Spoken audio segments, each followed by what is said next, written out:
Presiden Prabowo Subianto melantik Luhut Binsar Panjaitan sebagai penasihat khusus Presiden bidang digitalisasi dan teknologi pemerintahan dan Ketua Dewan Ekonomi Nasional.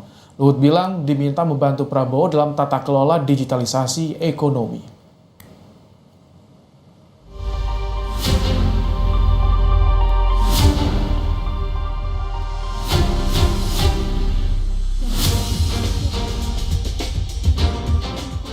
Presiden Prabowo Subianto kembali melantik Luhut Binsar Panjaitan sebagai penasihat khusus Presiden bidang digitalisasi dan teknologi pemerintahan.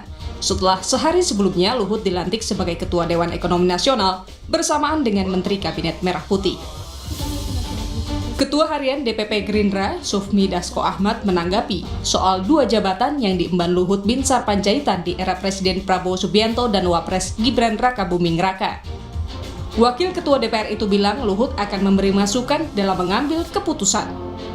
Nah, penasihat khusus juga itu hanya kemudian memberikan input atau masukan kepada Presiden dalam rangka Presiden mempertimbangkan dalam mengambil keputusan. Luhut sebagai Ketua Dewan Ekonomi Nasional, ya sama tugasnya Dewan Ekonomi Nasional itu memberikan masukan kepada Presiden tentang ekonomi, baik ekonomi di nasional maupun di global.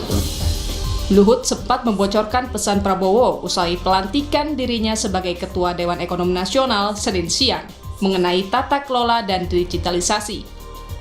Prabowo minta membantu untuk tata kelola, karena tata kelola itu dengan digitalisasi saya kira itu bisa membuat kita lebih efisien. Jadi source of revenue kita seperti katalog, simbara, batu bara, simbara nikel, simbara sawit, dan juga government teknologi itu menjadi target Presiden. Saya pikir kita